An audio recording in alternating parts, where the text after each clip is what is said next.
Giannis Antetokounmpo is staying in Milwaukee. Great news for Bucks fans. He had the reigning two-time league MVP, signing a 5-year extension worth $228 million, according to Shams Sharani of the Athletic and Stadium. Antetokounmpo stated on his Instagram saying, "This is my home. This is my city.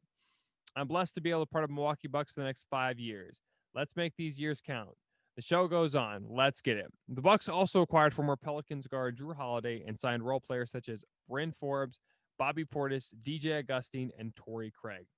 Milwaukee tried to acquire King shooting guard Bogdan Bogdanovic in a sign and trade deal, but the deal fell through, and instead he signed with the Hawks instead. The past 2 seasons, Milwaukee's had the best record in the NBA, but fell in the playoffs both years. In 2019, they lost to the eventual NBA champions Toronto Raptors in the Eastern Conference Finals, led by Kawhi Leonard in 6 games.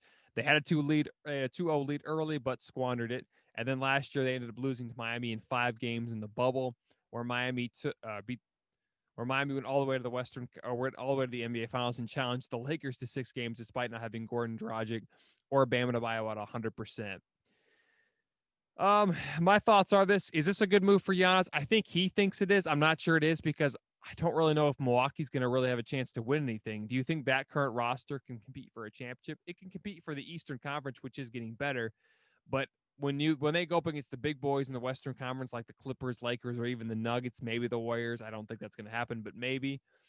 I don't think there's really a chance. Milwaukee, in my opinion, what Giannis should have done, he should have went to Miami or forced his way there.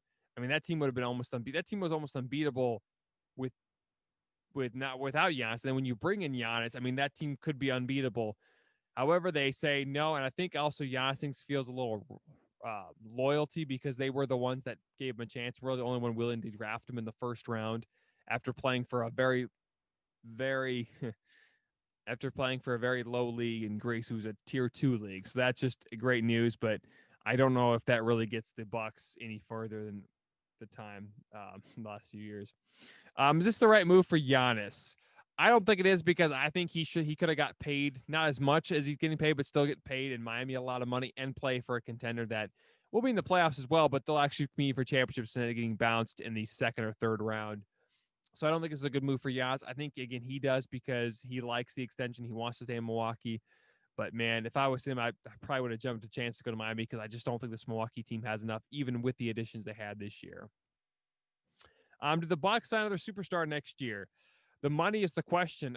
The cap is probably going to go down again. The Bucks really can't pay luxury tax very much, or if they do, because they're in a very small market. I could see them getting another superstar, but it'd be a cheap discount. I always thought Damian Lillard should go to Milwaukee, and you pair up Lillard and Giannis together. That'd be a really good pairing. But I don't know if it's going to actually happen because I think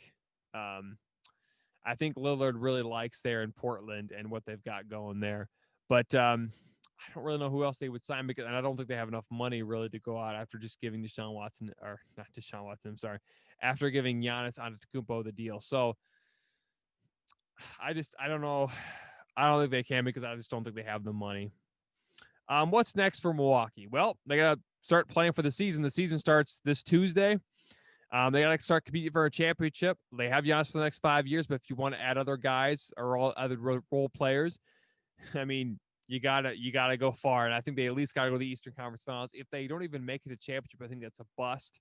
But again, next step for Milwaukee, get ready for the season because it's coming on us quick. And last but not least, will Milwaukee win the title next season? No, I think they make it to the finals, but they'll end up getting beat by the Clippers, and we'll say 6 games, 2, and Kawhi now again continues his dominance over Giannis Antetokounmpo. I said that was the last question, but I lied. Actually, my last question is this: where does Antetokounmpo rank in the NBA for best players? In my opinion, he's the 4th best player, only behind Kawhi Leonard, LeBron James, and Kevin Durant when Durant is healthy. So in my opinion, Giannis is the best 4. He's not a 3. A lot of people call him a small forward. He's not a 3. He's a 4. He's definitely the best out there.